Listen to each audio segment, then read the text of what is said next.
कौन जीत रहा है यूपी? सबसे सटीक एग्जिट पोल 7 मार्च शाम 6 बजे से लगातार सिर्फ और सिर्फ यूपी तक पर। नमस्कार, आप देख रहे हैं बिहार तक। मैं हूं आपके साथ सुकन्या सिंह। आरजेडी और कांग्रेस का रिश्ता क्या कहलाता है, ये बिहार की सियासत में बड़ा सवाल बना हुआ है। एक और तो बिहार में कांग्रेस और आरजेडी के रास्ते अलग हो चुके हैं 2021 के बिहार में कुशेश्वर स्थान और तारापुर उपचुनाव के बाद।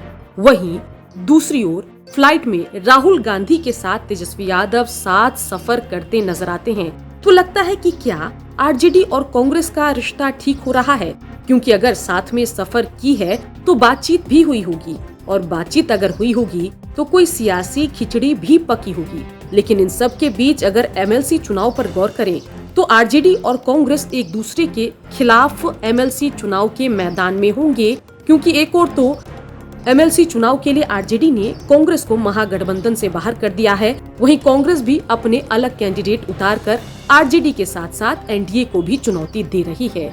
लेकिन इन सब के बीच जब फ्लाइट की तस्वीर वायरल हुई तो लगा कि शायद कांग्रेस और आरजेडी के रिश्ते ठीक हो जाएं। शायद गांधी परिवार की दखल अंदाजी के बाद आरजेडी और कांग्रेस दोनों साथ आ जाएं। इस पूरे मामले पर राजनीति के जानकार ये कहते हैं कि आरजेडी फिलहाल कोशिश ये कर रही है कि बिहार कांग्रेस के साथ दूरी बनाकर चला जाए, वहीं गांधी परिवार के साथ संबंध को ठीक रखा जाए।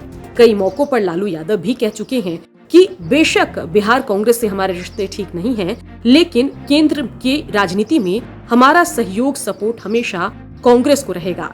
बता दें कि सिर्फ बात बिहार और केंद्र की नहीं है। पश्चिम बंगाल में भी तेजस्वी यादव ने कांग्रेस के खिलाफ तृणमूल कांग्रेस ममता बनर्जी के लिए चुनाव प्रचार किया था, और उसके बाद लगा ऐसा था कि शायद आरजेडी कांग्रेस से अब दूरी बनाने के मूड में आ गई है। लेकिन इन सब के बीच जब फिर से फ्लाइट की तस्वीर वायरल हुई तो लगा कि शायद दोनों पार्टियों के रिश्ते बेहतर हों। लेकिन जैसे ही तेजस्वी यादव फ्लाइट से उतरते हैं, उनसे पूछा जाता है कि तेलंगाना कांग्रेस के अध्यक्ष ने बिहारी डीएनए पर सवाल उठाया है, तो उस पर पलटवार करते हुए फिर से एक बार तेजस्वी यादव कांग्रेस पर सवाल खड़ा करते हैं और कहते हैं कि इस तरह का बयान कोई मूर्ख व्यक्ति ही दे सकता है। और फिर लगने लगता है कि कांग्रेस और आरजेडी के रिश्ते फिलहाल ठीक नहीं हो रहे हैं। इस पूरे मामले पर जब हमने आरजेडी के नेताओं से बातचीत की तो उनका कहना है कि अगर कांग्रेस को केंद्र में सत्ता वापसी करनी है तो उनको आरजेडी के सहयोग की केंद्र में जरूरत होगी। वहीं पूरे मामले पर कांग्रेस के नेता ये कहते हैं कि अगर केंद्र की सत्ता वापसी के लिए हमें आरजेडी की जरूरत है तो बिहार में मुख्यमंत्री बनने के लिए भी तेजस्वी यादव को कांग्रेस की जरूरत पड़ेगी। तो खैर, जरूरत दोनों को है और दोनों की दूरी से फायदा एनडीए को हो रहा है, जेडीयू बीजेपी को हो रहा है। देखना आगे होगा कि विरोधियों को होते फायदे को देखते हुए क्या तेजस्वी यादव कांग्रेस के साथ हाथ मिलाएंगे।